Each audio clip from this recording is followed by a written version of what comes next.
Hello बच्चा लोग, कैसे हैं सब लोग? बहुत अच्छा, वेरी गुड।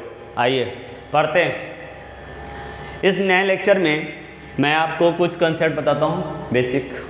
हमेशा हम लोग बेसिक की बात करेंगे, तो उसमें से एक नया टॉपिक लेके आया हूँ, लाइंस एंड एंगल्स। बहुत सारे बच्चों को मैंने देखा है ज्योमेट्री में बहुत प्रॉब्लम होता है। 1 मिनट लूँगा आपका। ज्योमेट्री में प्रॉब्लम क्या है ना, ये जो basic plus minus into division आपने सीखा है ना, अर्थमेटिक, वैसे क्वेश्चंस में बहुत सारे कंफर्टेबल होने के बावजूद ज्योमेट्री में वीक होते हैं, क्योंकि उनको कॉन्सेप्ट ही समझ में नहीं आता है, क्लियर नहीं होता है। कुछ स्टेटमेंट आपको यहाँ पे याद भी रखने होते हैं। तो आइए स्टार्ट करते हैं। पहले लाइन्स एंड एंगल्स की बात करते हैं। लाइन्स एंड एंगल्स में जाने से पहले कुछ पॉइंट क्लियर कर देता हूँ। सबसे पहले जैसे मैंने यहाँ पे डॉट क्रिएट किया, इसको क्या बोलते हैं? तो दिस इज कॉल्ड पॉइंट। देखो पॉइंट का कोई डिफिनीशन, एक और बात, जो भी मेरे लेक्चर्स होंगे ना, मैथ्स पढ़ रहे हैं हम लोग, उसको थ्योरी नहीं बनाएंगे। मैं कोई भी स्टेप्स कर रहा हूँ, क्वेश्चंस कर रहा हूँ, तो मैं स्टेप्स नहीं लिखाऊंगा, मैं वो बोल रहा हूँ, तो वो आपको माइंड में सेट करना है। 2 बार 3 बार वीडियो देखोगे, याद हो जाएगा। ये हम किसी को पढ़ाने वाले थोड़ी ना, आप आके टीचर बनोगे क्या? नहीं, आपको चीज़ों को अप्लाई करने आना चाहिए। सो एक चीज़ ध्यान में रखना, एक नॉर्मल बच्चा भी अगर सीख रहा है, सो प्लीज़ मैथ्स में ना लिखो मत ज़्यादा ये थ्योरी वाला कंसेप्ट, ऐसे स्टेप करेंगे, ये करेंगे, ये सब दिमाग में समझना है, आपको अप्लाई करने आना चाहिए। सो दोस्त, मैंने पहले भी बताया है, आप याद रखना हमेशा इस बात को, कि कंसेप्ट इज पावर। कंसेप्ट हमारा ही है ना, हमारा पावर है। सो याद रखो इस बात को। कंसेप्ट क्लियर होगा, फिर उसको अप्लाई कर लोगे, आ जाएगा। चलिए शुरू करते हैं। आइए पॉइंट। तो पॉइंट का कोई डिफिनीशन ऐसा कुछ डिफाइन ही नहीं किया गया। देखो जैसे मैंने मार्कर यूज किया है, तुम पेन यूज करोगे तो तुम्हारा ऐसा दिखेगा, शायद आपको दिख भी रहा है या पता नहीं।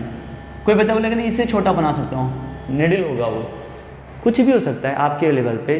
जो आप बोलोगे कि इससे छोटा है, तो कन्फ्यूजन हो गया ना क्रिएट। मतलब क्या हुआ कि कन्फ्यूजन नहीं होना चाहिए था, हो गया, तो पॉइंट के लिए डिफाइन करना मुश्किल हो गया। बट फिर भी हमें रिप्रेजेंट करना है, तो आपके पास जो भी मार्कर पेन पेंसिल है, उससे आप एक बार ठप्पा लगाओ, वही पॉइंट है, यही समझ लो।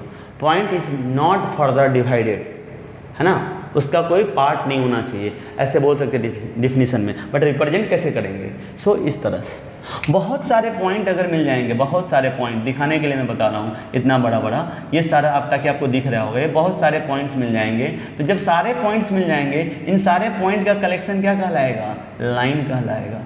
और अगर ये दोनों तरफ जाता है तो लाइन कहलाएगा। यही पॉइंट का कलेक्शन है, बट एक तरफ फिक्स रखो और दूसरी तरफ इनफाइनाइट ले जाओ, तो इसको क्या बोलते हैं? लाइन सेगमेंट बोलते हैं। क्या बोलते हैं? Line segment. अगर एक पॉइंट और दूसरा पॉइंट दोनों को फिक्स किया जाए, ना इधर जाए ना इधर जाए, सॉरी यहाँ पे मैंने बोला, यहाँ गलत लिख दिया मैंने, इसको लाइन सेगमेंट बोलेंगे हम लोग। इसको क्या बोलेंगे? Line segment. तो कोई बताएगा उधर क्या बोलेंगे? यस, आप सही बोल रहे हो। क्या बोलेंगे? रे बोलेंगे। एक तरफ इनफाइनाइट जाएगा, उसको रे बोलेंगे। ये सब मैं यूज करूँगा, इसीलिए पॉइंट, लाइन, रे, लाइन सेगमेंट, ये क्लियर होना चाहिए।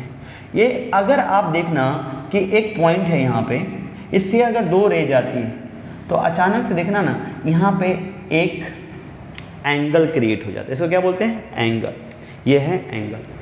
तो इसका नाम भी आपको पता होना चाहिए। अगर सपोज इन जनरल कोई पॉइंट बना, मतलब पी मान दिया, पी इज ए पॉइंट। अगर ये लाइन है तो कहीं ना कहीं इसको दिखाना पड़ेगा, तो इसको बोलते हैं L, M, N, L is a line.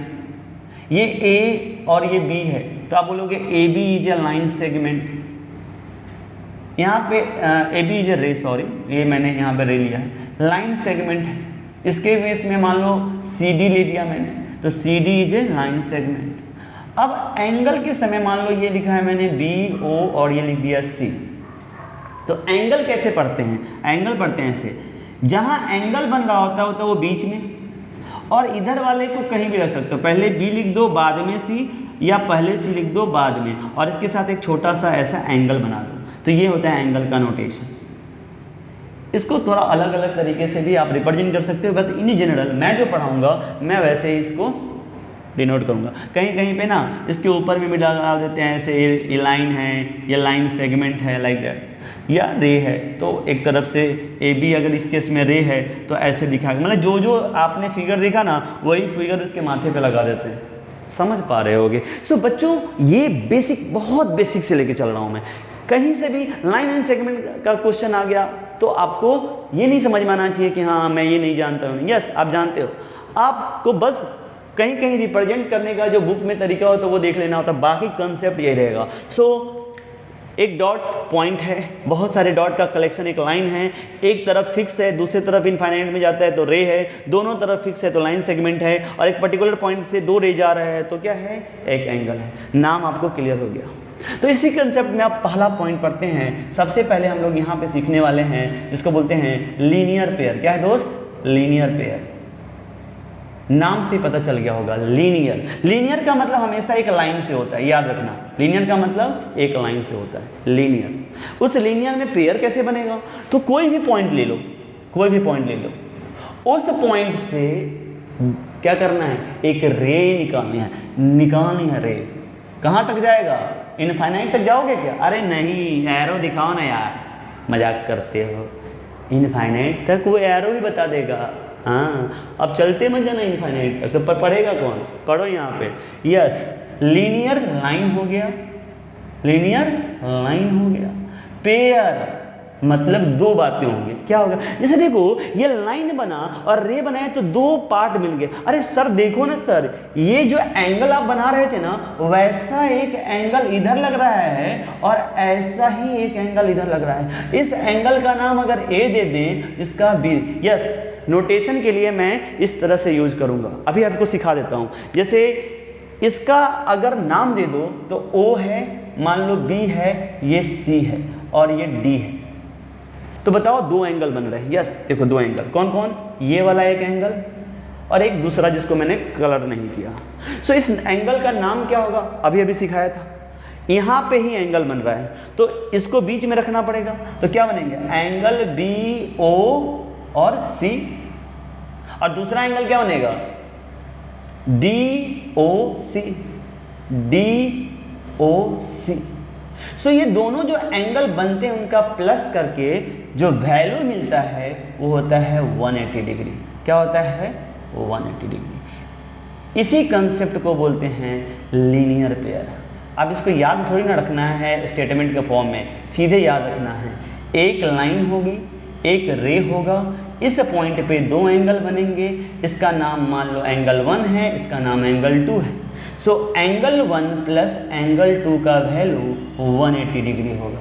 इसी को लीनियर पेयर बोलेंगे। सर इसको आप ऐसे भी तो लिख सकते थे, कैसे, सर आपने इसको एंगल ए माना था तो आप एंगल ए प्लस इसको आपने एंगल बी माना था। यस सो अगर इस तरह से B O C D O सी, ये थोड़ा सा आगे देखोगे धीरे धीरे दिक्कत होने लगती है बच्चों को, बहुत ज़्यादा एंगल जब बनता है तो उसको नोटेशन में कोई अल्फ़ाबेट ले सकते हो वेरिएबल की तरह, कोई है ना नंबर ले सकते हो, कोई स्पेशल सिंबल ले सकते हो, बट ये नंबर वाला और ये वाला ज़्यादा लोग यूज़ करते हैं तो आप ये यूज़ कर सकते हो। सो किसी भी तरह से लिखो, कंसेप्ट क्या है, एक लाइन था, एक रे आया एक पॉइंट पे, दो एंगल बन गए और उन्हीं दोनों एंगल का सम क्या होता है, 180 डिग्री। इसी को बोलते हैं लीनियर पेयर। अरे कन्फ्यूजन होगा क्या, नहीं बिल्कुल कन्फ्यूजन नहीं। देखो दोस्त यहीं पे एक पॉइंट बता देता हूँ कि जब भी कोई एक स्ट्रेट लाइन होता है, जैसे मैंने यहाँ पे 180 डिग्री जो बनाया ना उस पर एक पॉइंट बता देता हूँ यहीं पे, कि जब भी कोई स्ट्रेट लाइन होता है तो इसमें एक कोई भी पॉइंट लेंगे उसके अपर हाफ में भी 180 डिग्री बनता है और उसके लोअर हाफ में भी 180 डिग्री बनता है। पहला पॉइंट याद रखेंगे, स्ट्रेट लाइन के अपर हाफ में 180 डिग्री, लोअर हाफ में। और अगर यही लाइन के इस पॉइंट के चारों ओर की बात करेंगे तो तुम ही बता दो, बताओ, अरे बताओ यार, अरे वाह क्या बात, 180 प्लस 180 आपने कर लिया होगा, यही किया ना, 360 डिग्री। अरे आया ना, यस। सो 360 डिग्री बन रहा है यहाँ पे, क्लियर है। ये पॉइंट आपको समझना है कि एक लाइन के अपर हाफ और लोअर हाफ में 180 और एक पॉइंट के चारों ओर जो एंगल बनते हैं उनका वैल्यू 360 होता है। सो ये दूसरा पॉइंट भी याद रख लेना। आओ लीनियर पेयर। लीनियर पेयर में एक लाइन था, दो एंगल बने, बट लाइन के अपर हाफ में ही हुआ ना, तो अपर हाफ में 180 था इसलिए तो 180 किया, कोई बड़ी बात थी क्या, नहीं। सो ये है लीनियर पेयर का कॉन्सेप्ट। यस इस पे हम क्वेश्चंस करेंगे बाद में, बट ये समझ में आना चाहिए आपको। ये आपको समझ में अगर आ गया दोस्त तो मज़ा ही आ जाएगा। आगे देखो, ये जो हम लोगों ने कंसेप्ट जितना पढ़ा उसको थोड़ा सा और आगे लेके चलते हैं। सबसे पहले लीनियर पेयर का कंसेप्ट आपने समझा। दोस्त एक और पॉइंट जो मैं इसमें कभी कभी ट्रायंगल का यूज करूँगा, ट्रायंगल में बताऊँगा, लेकिन आप ये भी याद रखो, जैसे ये ए है, ये बी है, ये सी है, ट्रायंगल आपको पता भी होगा, अरे पता होगा बिल्कुल, यस। क्या बताना जा रहा हूँ कि ट्रायंगल के तीनों एंगल का sum angle A plus angle B plus angle C is equal to 180 degree होता है।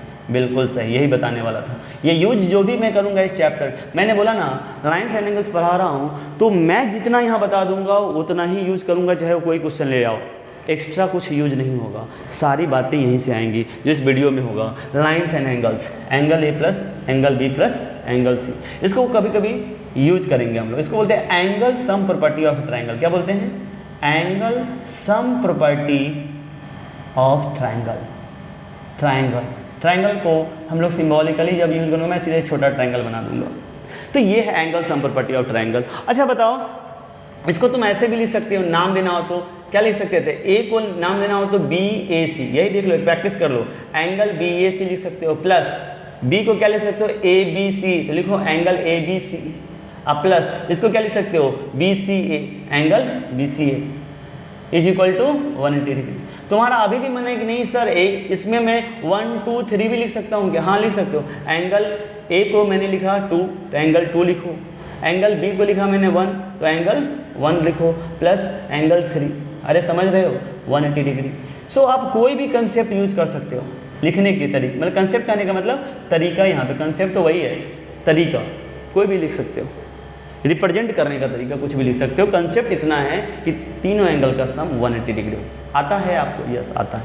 क्यों बता रहा हूँ? पागल हूँ? अरे मैंने बताया ना, कोई एक ऐसा बच्चा मिल जाएगा बोलेगा कि सर तीनों एंगल का सम 180 डिग्री, मुझे नहीं पता था 360 डिग्री होता है, तो मैं क्या करूँगा?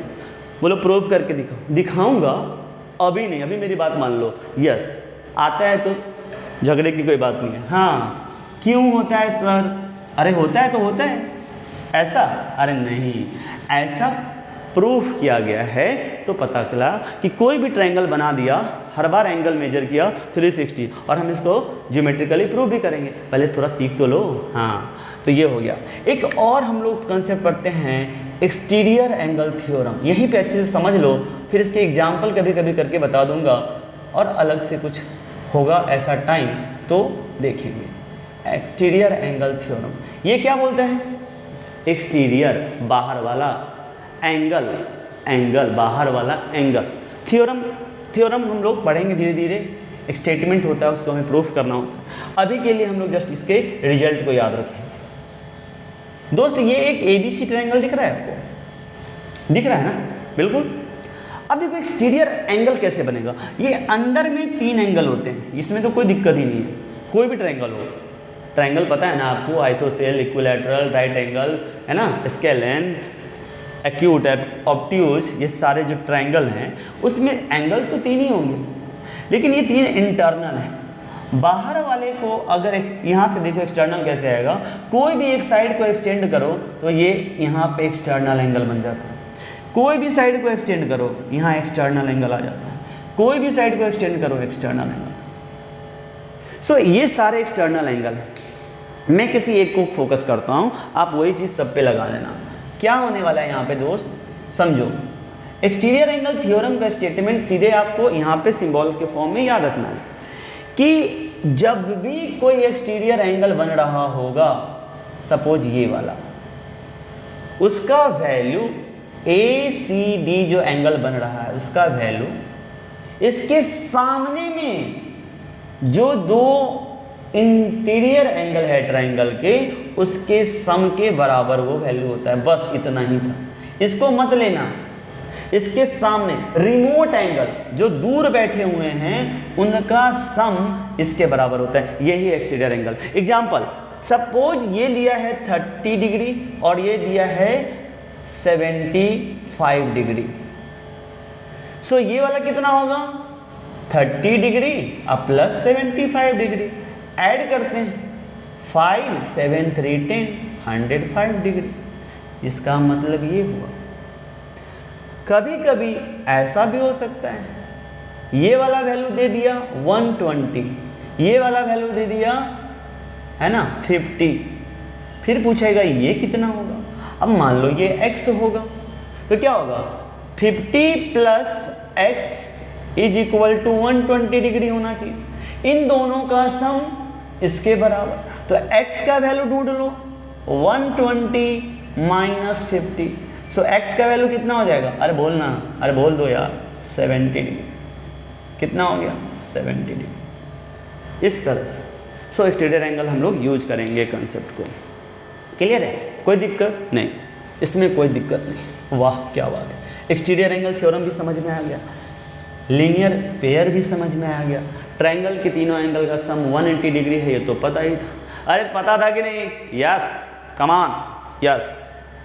लाइन के ऊपर में 180 डिग्री होता है। सपोज ये एक लाइन है इसके ऊपर में 180, लेकिन मैंने क्या कर दिया यहाँ पे 2 रे लगा दिया, तो ये लीनियर पेयर नहीं रह गया, 2 रे नहीं सिंगल रे होता है लीनियर पेयर में, तो ये 2 रे है। तो अब क्या होगा, मान लो ये एंगल 1 है, ये एंगल 2 है, ये एंगल 3, अभी भी सम 180 डिग्री होगा, बट ये लाइन के कंसेप्ट से होगा कि स्ट्रेट लाइन के अपर हाफ में 123 होता है, तो angle 3 plus angle 2 plus angle 1 is equal to 180 degree हुआ। ये हम लोगों को याद रखना है। सपोज ये मैं बोलूँ कि ये 3x है, ये 2x है और ये x है, तो इन सबका वैल्यू बनाओ, बताओ अलग अलग, सबका सम 180 डिग्री है, बट अलग अलग कितना है, तो सॉल्व कर लेंगे। एंगल 3 जिसको लिया था वो 3x है, एंगल 2 जिसको लिया था वो 2x है, अब प्लस x है, तो कितना हो गया 180 डिग्री। 3 2 5 कितना हो गया 6x is equal to 180 degree. x का वैल्यू 180 अपॉन 6 हो जाएगा, 6 से 30 आ गया, x का वैल्यू कितना आ गया 30 डिग्री। सो x 30 है, तो ये क्या होगा 3 into 30 that is equal to 90 degree, 2 into 30 2 into 30 that is equal to 60 degree, और ये कितना हो जाएगा x इज इक्वल टू 30। अब चेक करो 90 60 एंड 30, 90 60 एंड 30, 0 6 9 6 15 3 18 कितना आ गया 180, आना ही पड़ेगा। सो ये एक लाइन का कंसेप्ट है। एक पॉइंट है, इसकी तरफ एक रह गया है, ये एक रह गया है, ये एक रह गया है, ये एक रह गया है। अब मान लो ये एंगल यहाँ पे दिया है 3x, ये वाला दिया है 2x, ये दिया है 7x, हाँ ये दे दिया है मान लो 6x। अब बोलेगा कि बताओ कि सबका वैल्यू कितना है, तो इसका मतलब क्या होगा 6x plus 3x plus 2x plus 7x is equal to, इस बार क्या करोगे 360 डिग्री। इस बार मैंने जो लिखा है यहाँ पे, जिसको आपको लिखना होगा स्टेटमेंट, तो क्या लिखोगे, यहाँ पे जो लाइन है वो कितना बनाता है अपर हाफ में 180 डिग्री, उस हम देखेंगे प्रैक्टिस करके। अभी उस चीज़ों को समझना है, बस लिखने भी आ जाएगा। यहाँ पे इन सबका सम कितना है 360। इसका नाम भी दे सकते हैं, अगर ये O है, ये A है, ये B है ना, ये C है, ये D है, तो इसका नाम क्या होगा AOB, इसका नाम क्या होगा BOC, इसका नाम क्या होगा COD, और इसका नाम क्या होगा AOD। समझ पा रहे होंगे, तो ये सब यूज करूँगा, अभी के लिए बता रहा हूँ। क्लियर है, पॉइंट क्लियर है, अरे बोल दो दोस्त यस। सो ये हमारा हो गया बेसिक्स। सो इसको समझने के बाद एक और पॉइंट बताऊँ मैं आपको। आपने एक नाम सुना होगा कंप्लीमेंट्री एंगल और सप्लीमेंट्री एंगल, वो भी मैं यूज करूँगा यहाँ पे। अभी उसके सिर्फ आपको मतलब रिलेशन बता देता हूँ, उसको यूज करेंगे एग्जाम्पल में। कंप्लीमेंट्री, ये जो है ना, ये कंसेप्ट इज पावर, कंसेप्ट वाला वीडियो बना रहा हूँ जिसमें आपको हर पॉइंट को समझ लेना है और फिर इसके बाद इसको अप्लाई भी करेंगे। सो कंप्लीमेंट्री एंगल, और यहीं पे समझ लेते हैं सप्लीमेंट्री एंगल। सप्लीमेंट्री,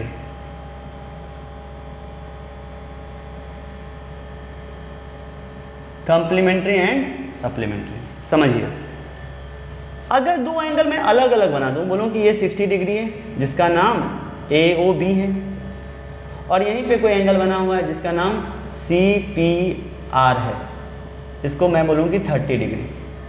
सो अगर इन दोनों को ऐड करें तो एक बड़ा एंगल बन जाएगा और उसका वैल्यू कितना हो जाएगा 90 डिग्री।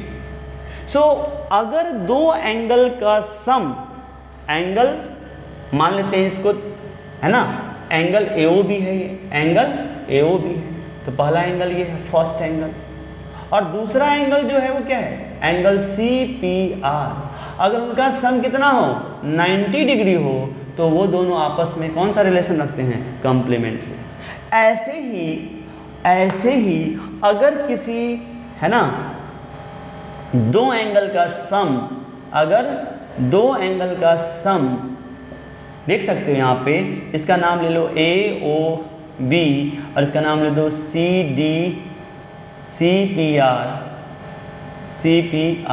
तो क्या हो गया, angle AOB plus angle CPR is equal to 180 degree. देखो कैसे, AOB का वैल्यू कितना है 120, CPR का वैल्यू कितना है 60, तो कितना हो गया दोस्त 180। 120 प्लस 60 कितना होता है 180। सो अगर दो एंगल का सम 180 डिग्री, सप्लीमेंट्री क्या है तुम्हारे बारे में सुनने में आया है, क्या रिलेशन रखते हो तुम? सर मेरे साथ क्या होता है ना, हम दो लोग रहते हैं साथ में, दो एंगल हम लोग को बोला जाता है, अगर हम दोनों का सम करोगे ना सर हमेशा 180 डिग्री आता है। अच्छा ये बात, ओहो, इसीलिए सर हमें सप्लीमेंट्री बोला जाता है। और 179 हो जाएगा तो नहीं सर, फिर वो कुछ बोलेंगे हमको पता नहीं, हमको 180 डिग्री जब मैं दो एंगल मिलकर के होऊंगा, कोई भी एंगल बोलेगा कि मैं मान लो 70 हूँ, तो मेरे कम्प्लीमेंट्री कहाँ घूम रहा है, मेरा सप्लीमेंट्री कहाँ घूम रहा है? सप्लीमेंट्री क्या होगा 70 का? सर मुझे तो 180 चाहिए, तो मुझे ना 110 वाले की ज़रूरत है। 70 कितना चाहिए तुमको? 110 कितना हो जाएगा 100। सर ये तो सप्लीमेंट्री हो गया। 70 तुमको कम्प्लीमेंट्री के लिए क्या चाहिए? सर मुझे 20 वाले चाहिए, कितना हो जाऊंगा 90। बस इतना याद रखना है, दो एंगल का सम 90 मीन्स कम्प्लीमेंट्री, दो एंगल का सम 180 डिग्री मीन्स सप्लीमेंट्री। यूज करेंगे ना दोस्त, यूज करेंगे। अभी के लिए सर वो जो लीनियर पेयर हो रहा था उसमें कौन सा रिलेशन होगा, आप ही बताओ। अरे आप बता दो। अरे सर 180 हो रहा था, मतलब इन दोनों में भी कौन सा रिलेशन होगा? सप्लीमेंट्री। क्या क्लियर है? इनसे कन्फ्यूज मत होना, ये अलग अलग एंगल है, इसके लिए एक लाइन होना ही चाहिए, उसके ऊपर रे होनी ही चाहिए, तो दो एंगल बनेगा, तो सम 180 है। ये अलग अलग एंगल है तो भी यहाँ पे दोनों का सम 180 डिग्री है, इसलिए एक दूसरे के सप्लीमेंट्री कहलाते हैं। अरे बात समझ में आ रही है? यस, ये लीनियर, बोले सर ये लीनियर पेयर भी है, तो मारूंगा, लीनियर पेयर है। अरे बदतमीज, यहाँ लाइन है तो एक रे होना चाहिए ना। सॉरी आप बहुत तमीज वाले हो। अरे यार समझो, सप्लीमेंट्री रिलेशन इसके साथ भी है, इसके साथ भी, बट ये लीनियर पेयर है, वो लीनियर पेयर नहीं है रे बाबा। ओहो समझते नहीं हो। यस ये पॉइंट क्लियर होना चाहिए, कंसेप्ट क्लियर हो जाना चाहिए, क्रिस्टल क्लियर होना चाहिए। आइए अब आगे बढ़ते हैं। ये एक इम्पॉर्टेंट बहुत सारा इम्पॉर्टेंट जितना लिखना है ना, ये पॉइंट जो है मैं लिखना चाह रहा था पैरेलल लाइन। क्या लिखना चाहता था? पैरेलल लाइंस के बारे में हम समझेंगे। शुरू में दो के बारे में समझते हैं, धीरे धीरे एग्जाम्पल करेंगे तो उसमें 3 का भी बताऊंगा। जिसको 2 का समझ में आ जाएगा उसको 3 का भी आएगा, और जिसको 2 का नहीं आया उसको कहाँ से आएगा। यस, सो 2 का समझते हैं। यस दोस्त, पैरेलल लाइन का डेफिनेशन याद नहीं करना है, सीधे याद रखो। Non intersecting lines are called parallel line. बस खत्म यार। नॉन इंटरसेक्टिंग, लेफ्ट में जाओ कभी मिलेंगे नहीं, राइट में इस जन्म में तो ना रे बाबा, समझ रहे हो, नहीं मिलेंगे।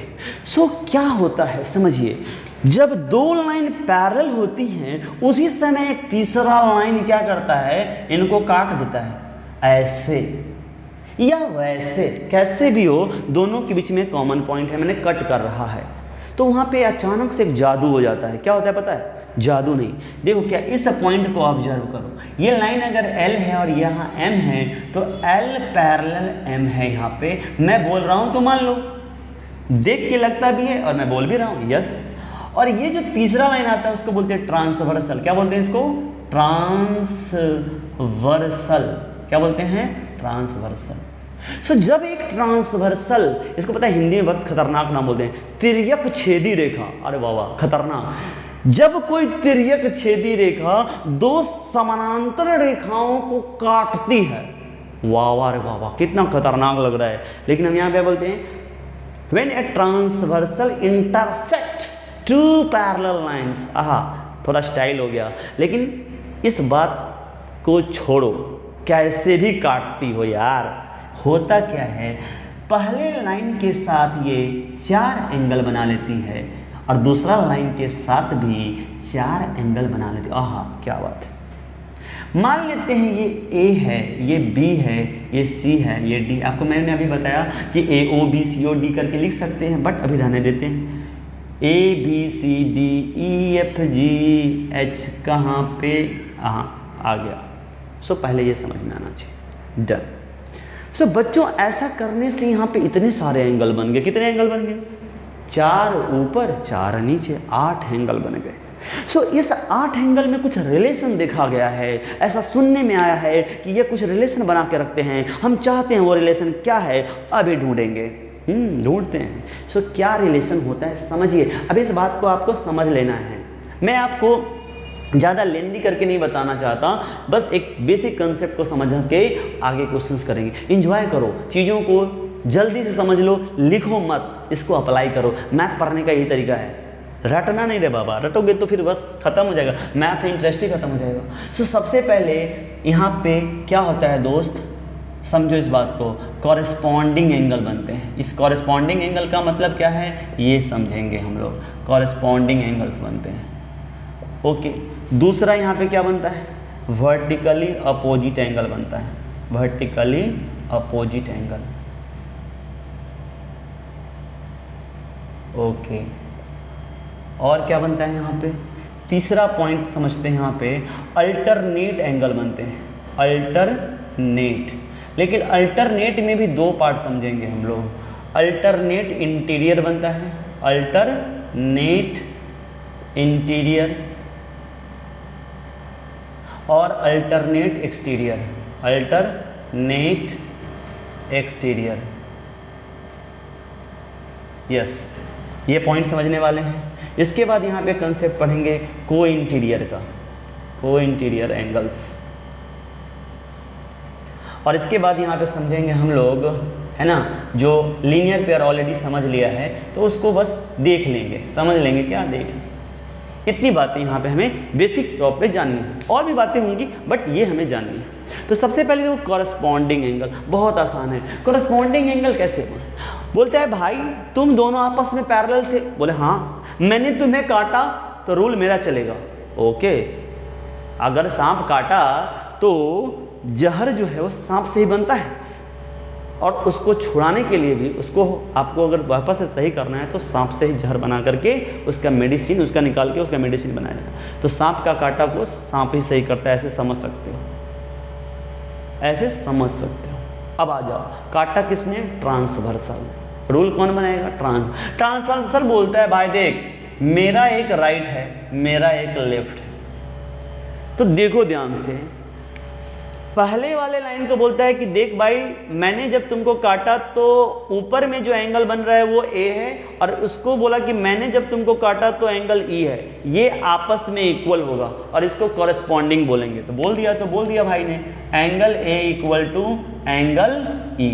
बोला ऐसा रूल बाकी के साथ जहां भी बन रहा है सब कॉरेस्पॉन्डिंग होगा।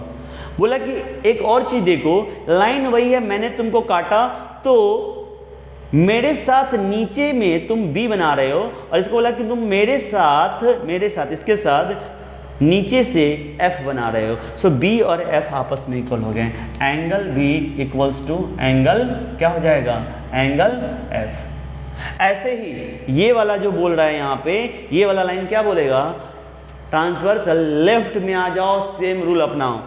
तुम्हारे साथ मैं D बना रहा हूं और तुम्हारे साथ मैं H बना रहा हूं ऊपर में, तो ये बोलेगा क्या, angle D equal to angle H। और ये लेफ्ट में ही आएगा, बोलेगा कि देख लाइन L मेरे साथ कितना बना रहा है नीचे में, तो बोलेगा C। लाइन M मेरे साथ लेफ्ट में कितना बना रहा है तू, G, तो बोला कि C और जी आपस में इक्वल होंगे। सो दोस्त इसको आप ऐसे ही से एक बार बात कर लो तो आपको समझ में आएगा। फिर से देखते हैं, राइट में लाइन के ऊपर ए है, लाइन के ऊपर ई है, तो ए और ई। राइट में ही लाइन के नीचे बी है, लाइन के नीचे एफ है, तो बी और एफ, बात खत्म। सेम लेफ्ट में लाइन के ऊपर डी, इस लाइन के ऊपर एच, डी और एच, लाइन के नीचे सी, लाइन के नीचे जी, सी और जी, ये हमारा कॉरस्पॉन्डिंग कहलाएगा। इतनी बातें, बस खत्म। दूसरा है वर्टिकली अपोजिट एंगल। दोस्त ये हमेशा याद रखना, वर्टिकली अपोजिट का मतलब है क्रॉस। जब भी कोई क्रॉस कर रहा होगा पूरा, तो इसके साथ अपोजिट ये बनेगा और इसके साथ अपोजिट ये बनेगा, इसी को बोलते हैं वर्टिकली अपोजिट। कभी भी याद रखना, अगर ऐसा है और ऐसा या ये मुड़ गया, तो अब ये और ये वर्टिकली अपोजिट नहीं है, पूरा क्रॉस होना चाहिए, पूरा स्ट्रेट लाइन जाना चाहिए। यस, तो आप बता सकते हो, अब देख के ये वाला लाइन काटा तो ए सी बी डी, ए सी बी डी, यहाँ देखो ये लाइन था, इसको पूरा काट दिया, एच एफ ई जी, एच एफ ई जी, डी बी ए सी, डी बी ए सी, बस 4 पेयर यहाँ भी बन रहा है। तो जल्दी से लिख देता हूँ, बोलो angle A equal to angle C, angle D equal to angle B, angle H equal to angle F, angle E equal to angle G. Clear? Yes. अब बताए अल्टरनेट। अल्टरनेट का मतलब हमेशा याद रखना, एक को पकड़ो तो दूसरे को छोड़ दो। अब दो तरह से, इंटीरियर और देखो ये जो लाइन का ये वाला पार्ट है ना, ये सब वाला पार्ट यहाँ से याद रखना, ये जो पार्ट है ये वाला, यहाँ से ये वाला, ये सब इंटीरियर में, और ये सब क्या है, ये एक्सटीरियर में। सो दो पैरेलल लाइन के अंदर वाला इंटीरियर और बाहर वाला एक्सटीरियर। सो अंदर में कितने एंगल है, सी बी ई एच, तो अल्टरनेट इंटीरियर में सी बी ई एच है, और वो मतलब इंटीरियर में सी बी एच, अल्टरनेट बाद में देखेंगे, और एक्सटीरियर में डी ए जी एफ। सो अब देखो सी को पकड़ो, सी पकड़ोगे तो एच को छोड़ दो तो ई आएगा, या इधर से आओगे तो बी को पकड़ो, बी को छोड़ो, ई आएगा। समझो यहाँ से इंटीरियर में आ जाओ, इंटीरियर में आगे 4 एंगल। अब अल्टरनेट इंटीरियर ढूंढना है तो किसी एक को पकड़ो, तो अल्टरनेट में एक छोड़ना पड़ता है, तो इधर से छोड़ो या इधर से छोड़ो, पहुंचोगे यहीं पे। इसी तरह से बी को पकड़ो, बी को पकड़ो तो इसको छोड़ो या इसको छोड़ो, पहुंचोगे एच पे, तो B H C E, B H C E, तो angle C equal to angle E और angle B equals to angle H, angle H. देख लो, angle C equal to angle E, angle B equal to angle. Same concept exterior के लगा दो, D A F G exterior है, तो D को पकड़ो, किसको पकड़ोगे अभी, D को, D को पकड़ोगे तो A को छोड़ दो तो F पे पहुंच जाओगे, और इधर से D के पकड़ो तो G को छोड़ो तो F पे पकड़ोगे, F पे पहुंच जाओगे। So D angle D equal to angle F। Again A को पकड़ते हैं, ए को पकड़ते हैं, ए को पकड़ेंगे तो डी को छोड़ना पड़ेगा तो जी पे पहुंचेंगे, ए को इधर से आना होगा तो एफ को पकड़ना होता है, तो ए और जी, तो क्या हो गया, angle A equal to angle G, angle A equal to angle G. So ये हो गया alternate interior, alternate exterior. Clear है? अरे मजा आ रहा है, समझो क्या है ना, हर वक्त कॉमेडी नहीं कर सकता, समझाना पड़ेगा आपको, समझना पड़ेगा लॉजिक। मैं नाचने नहीं आया यार बाबा कि नाच नाच के पढ़ाऊँ, समझा रहा हूँ, समझो। यस, कॉन्सेप्ट क्लियर करो, गुस्सा नहीं रहो, प्यार से समझा रहा हूँ यार, समझो ना। को इंटीरियर एंगल, बस खत्म ही तो करने वाला हूँ। को इंटीरियर एंगल का मतलब क्या है रूल के हिसाब से? अब देखो, इसका राइट है, इसका लेफ्ट, नाम से पकड़ो, को साथ में, इंटीरियर मतलब अंदर वाले, तो बाहर वाले तो पिक्चर से बाहर हो गए, इसका भी हटा दो, इसको बात हटा दो, तो सिर्फ इंटीरियर। तो साथ में, तो राइट में जो साथ में है और लेफ्ट में जो साथ में है वो, तो लेफ्ट में साथ में कौन है, सी एच, और राइट में साथ में कौन है, बी ई। लाइन के राइट में साथ, अब बोलोगे सर बी सी भी तो साथ में ले सकते हैं, एच और ई, इंटीरियर बोला है, नहीं, रूल के हिसाब से राइट में लेना है साथ में और लेफ्ट में। सो बी और ई और सी और एच तो कोइंटीरियर एंगल में angle B plus angle E, इन दोनों का सम 180 डिग्री होता है, ये है रूल। और angle C plus angle H, इसका वैल्यू होता है 180 डिग्री, ये आपको साथ में समझना है। सी का एच के साथ, बी का ई के साथ, वो जो एंगल का सम होगा वो होगा 180 डिग्री, ये है कोइंटीरियर का। तो सम of co-interior angle is 180 degree जब मैं बोलूंगा तो समझना है कि राइट में जो दो इंटीरियर एंगल है उसका सम, लेफ्ट में जो दो इंटीरियर एंगल है उसका सम, और 180 है रे बाबा, खतरनाक लेवल पे पहुंचना है। तो इन चीज़ों को समझना होगा, याद भी रखना होगा। याद प्रैक्टिस से करना है, प्रैक्टिस से, बैठ के नहीं A plus B C plus D sir angle D plus, अरे समझ रहे हो, ऐसा वाला पढ़ाई नहीं करना है यहाँ पे। यस, सो ये क्लियर होना चाहिए। अब यहीं पे समझ लो, लीनियर पेयर के लिए जगह बचा है मेरे पास। लीनियर पेयर में बताऊंगा नहीं, आपको पहले बता चुका हूँ। ये ए था, बी सी डी है ना, ई एफ जी। सो लीनियर पेयर आप कुछ बताओ, खुद बताओ, अरे खुद बताओ, इतना समझ गए होगे तो। कितने बन रहे हैं, कितने बन रहे हैं? 4। अरे बदतमीज, 4 तो यहीं पे बन रहे हैं। कैसे देखो, ये एक लाइन है तो ये एक रे है, ये दोनों का लीनियर पेयर है। ये एक लाइन है, ये एक रे है, इन दोनों का लीनियर पेयर है। ये एक लाइन है, ये एक रे है, ये दोनों का लीनियर पेयर है।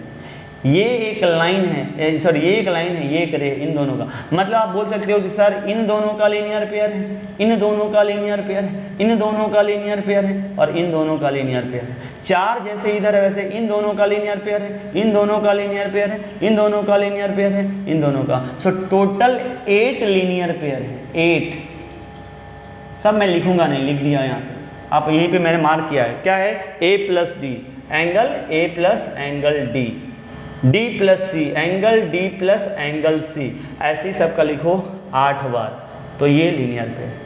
सो ये चीज़ आपको पहले कंसेप्ट क्लियर होना है। सो ये जो पैरेलल लाइन का कंसेप्ट है, corresponding angle, vertically opposite angle, alternate interior exterior, को इंटीरियर एंगल और linear pair. Exterior angle property theorem भी बोलते हैं उसको। एक लाइन के चारों तरफ 360 बनता है, एक लाइन के अपर हाफ में 180 डिग्री, लोअर हाफ में 180 डिग्री एंगल बनता है। ये सारी बातें आपको क्लियर होंगी तो इस चैप्टर में कोई भी क्वेश्चन आपको ऐसा नहीं लगेगा कि आपको नहीं आता है, अप्लाई करने। अब इन सब को अप्लाई करना है। यहाँ पे एक और पॉइंट याद रखना कि कुछ ऐसे एग्जाम्पल्स बताऊँगा जिसमें क्वेश्चन डायरेक्ट नहीं समझ में आएगा, लेकिन वहाँ पे मैं कुछ कंस्ट्रक्शन करके बताऊंगा। मैथ में कंस्ट्रक्शन खास करके ज्योमेट्री में अलाउ होता है। किसी भी गिवन लाइन के पैरेलल कोई लाइन ड्रॉ कर सकते हो, किसी भी लाइन पे किसी पर्टिकुलर पॉइंट से एक परपेंडिकुलर ड्रॉ कर सकते हो। ये करके बताऊंगा तो समझ में आएगा। तो जल्दी से इसको एक रिकैप कर लेते हैं एक एग्जाम्पल के साथ, जल्दी से। बहुत ज़्यादा इस वीडियो में अब नहीं पढ़ाऊँगा, यहाँ पर आपको इतनी बातें क्लियर करनी है, इसको आप देखो, है ना। लेक्चर्स में बहुत छोटा नहीं रखूँगा, जैसे ये मैं क्लास में बताता हूँ वैसे ही पढ़ाता हूँ। आपको पढ़ना है तो एक साथ, है ना, 40-45 मिनट 1 घंटा बैठ के पढ़ो तो ही समझ में आएगा। फील करके पढ़ोगे ना तो शॉर्ट्स में नहीं पढ़ सकते, पढ़ना पड़ेगा। मज़ा लेने के लिए थोड़ा सज़ा तो करना, मतलब बोल सकते हो कि सज़ा होगी आपको, लेकिन ठीक है करते हैं। सो जल्दी से एग्जाम्पल समझते हैं। ये एक पैरेलल लाइन है, ये एक ट्रांसवर्सल है, डन। अब देखो मैं बोलूँ कि ये अगर एंगल 1 है, ये अगर 2 है, ये अगर 3 है ना, 3 है, ये अगर 4 है, ये अगर 5 है, ये अगर 6 है, ये 7 है, ये 8 है। जल्दी जल्दी बताओ कॉरेस्पॉन्डिंग एंगल, कॉरेस्पॉन्डिंग एंगल जल्दी बताओ। यस, लाइन के ऊपर इस ट्रांसवर्सल से, ये T है, ये L है, ये M है। 1 ऊपर में है, 8 ऊपर में, so angle 1 equal to angle 8। 2 नीचे में है, 7, एंगल 2 इक्वल टू एंगल 7। 4 ऊपर में है, 5 ऊपर में, angle 4 equal to angle 5। Angle 3 angle 6। Clear? कोई दिक्कत नहीं। अल्टरनेट इंटीरियर बताओ, सोच के रखो, जल्दी से फटाफट बोलो। इंटीरियर एक्सटीरियर, हाँ बोलो। इंटीरियर एक्सटीरियर, कौन बोला? अरे बोलो जल्दी से। Interior, interior, yes. 3 8 2 5, angle 3 equal to angle, बहुत सही, angle 2 equal to angle 5। Exterior, exterior 4 7 1 6, angle 4 equal to angle 7 angle 4 equal 1 6, angle 1 equal to angle 6। शाबाश। वर्टिकली अपोजिट, वर्टिकली अपोजिट, जल्दी बताइए, वर्टिकली अपोजिट, वर्टिकली अपोजिट, जल्दी बताओ। 1 3 2 4, 1 3 2 4, angle 1 equal to angle 3, angle 2 equal to angle 4, yes. Angle 5 angle 7, angle 5 equal to angle 7, angle 8 equal to angle 6, angle 8 equal to angle 6। Clear है? Clear है? यहीं से बताओ co interior angle का property, co interior angle, co interior, co interior angle का property, जल्दी से बताओ। अरे बताओ, yes. 2 + 8 3 + 5, angle 2 + angle 8 180 degree, angle 3 + angle 5 180 degree. किसी को कोई दिक्कत, कोई दिक्कत कहीं से भी नहीं। लीनियर पेयर बहुत सारा है, 1 + 4 4 + 3 3 + 2 1 + 2, 5 + 6 6 + 7 7 + 8 8 + 5। क्लियर है? पॉइंट क्लियर है? चलिए अब इसी क्वेश्चन को अगर मैं ऐसे बोल दूँ कि ये वाला एंगल ना बताओ 60 डिग्री है, कितना है? 60 डिग्री। तो मुझे बताओ एंगल 6 कितना होगा? ये वाला क्वेश्चन कितना हो, ये कितना हो, या बाकी के सारे बताओ, बाकी के सारे बताओ। तो आप क्या बोलोगे यहाँ पे? ये 60 है तो 3 कितना होगा? एंगल 3 = 60 डिग्री होगा। रीजन क्या लिखोगे? Vertically opposite angle. सो ये हो जाएगा 60। 60 ये है तो 8 क्या होगा? एंगल 8 इक्वल टू क्या लिखोगे? 60 डिग्री। रीजन क्या लिखोगे? Corresponding angle. चेक कर लो, ये वाला एंगल इसके साथ इक्वल है कि नहीं, ऐसे क्वेश्चंस करना है। ये क्यों हुआ? Vertically opposite. सो आपको ये दोनों मिल चुके हैं, ये मिल गया। अगर आपसे मैं पूछूं कि अगर ये वाला एंगल जो मिला आपको 60 डिग्री हुआ, तो बताओ एंगल 2 कितना होगा? तो देखो ध्यान से, इन दोनों में क्या रिलेशन था? 2 और 8 का सम 180 डिग्री। तो क्या लिखोगे? Angle 2 + angle 8 = 180 degree. और रीजन क्या लिखोगे? को इंटीरियर एंगल। ऐसे समझो, को इंटीरियर एंगल, रीजन भी लिखना पड़ेगा। अब आपको पता है इन दोनों का सम 180 डिग्री होता है, एंगल 8 मिल चुका है, तो अब तो कुछ रहा नहीं। Angle 2 + 60 degree = 180 degree. So angle 2 = 180 degree - 60 degree कितना होगा? Angle 2 = 120 degree. क्या कोई दिक्कत? कोई दिक्कत? एंगल 2 मिल गया 120 डिग्री। बच्चों अगर एंगल 2 मिल गया तो एंगल 4 भी मिल जाएगा। आप देखो क्या लिखोगे? एंगल 4 = एंगल 2 = कितना हो जाएगा? 120 degree. So angle 4 = 120 degree. Reason क्या लिखोगे? VOA, वर्टिकली अपोजिट है। सो ये भी मिल गया 120 डिग्री। अगर ये 120 है तो 5 क्या होगा? Angle 5 = angle 4 and that is equal to 120 degree. Reason corresponding angle. देखो लाइन के ऊपर में है, ये भी लाइन के ऊपर में। ये 60 है तो ये वाला कितना होगा बताइए? ये वाला जो एंगल हो गया यहाँ पे, तो क्या लिखा था? 1 2 3 4 5 6 था। तो एंगल 6 क्या होगा? Angle 6 = 60 degree. Reason corresponding angle. So आप देख सकते हो ये भी कितना आ चुका है? 60 डिग्री। वैसे भी आप वर्टिकल अपोजिट का भी कंसेप्ट यूज कर सकते थे। आप चाहे तो यहाँ पे लीनियर पेयर का भी कंसेप्ट यूज सकते हो। Angle 8 + angle 7 = 180 degree. Reason linear pair. और भी कोई तरीका है तो कर सकते हो, जो भी मैं सब बता देता हूँ कि कुछ भी यूज कर ले रहे हैं यहाँ पे। लीनियर पेयर का भी यूज कर सकते हैं, या अगर एंगल 2 देखो तो एंगल 7 के बराबर है, कॉरेस्पॉन्डिंग एंगल। ये 120 है तो ये भी 120। ये किस बात से? एंगल 2 और एंगल 7 का कंसेप्ट। एंगल 7 120 है तो एंगल 5 भी कितना होगा? 120 डिग्री होगा। और ऐसे भी एंगल 5 और एंगल 4 को हमने दिखा दिया था कॉरेस्पॉन्डिंग एंगल से। सो ये खिचड़ी नहीं बन रहा है, सोच के देखोगे तो समझ में आ रहा है कि सारे एंगल्स क्रिएट हो रहे हैं और बन भी जा रहे हैं। सो एंगल 8 + एंगल 7 से भी हम लीनियर पेयर से निकाल सकते हैं। मेरा कहने का मतलब है, एक ऐसा एग्जाम्पल लिख करके रियलाइज़ करो, ज़्यादा कन्फ्यूजन है नहीं। इस तरह के कुछ क्वेश्चंस के साथ अगले क्लास में मिलूँगा, तो ये कंसेप्ट क्लियर करके एक बार पढ़ करके तब वो वीडियो देखो, तो वो सारे एग्जाम्पल समझ में आएंगे। फिर प्रैक्टिस हो जाएगा तो फिर मैं लाइन्स एंड एंगल में तुम्हें कोई छू नहीं सकता। सच्ची बता रहा हूँ, मज़ा आ जाएगा। क्वेश्चंस को फील करने के लिए, समझने के लिए बेसिक्स क्लियर करो। सो दोस्त आज यहीं पर रुक जाऊँगा। सो हेयर है ना, वी हैव टू स्टॉप। तो साइनिंग ऑफ आशुतोष सर। यहाँ से मिलते हैं अगले वीडियो में। तो मैं अगले वीडियो में ही मिल जाऊँगा, लेकिन इस वीडियो में यहीं रुकते हैं। सो तब तक के लिए मुस्कुराओ यार, मुस्कुराओ, बड़ी बड़ी आंखें करके मुस्कुराओ और गला फाड़ लो। यह क्या बात है, ज़बरदस्त। सो मिलते हैं ना यार, बाय बाय, टेक केयर।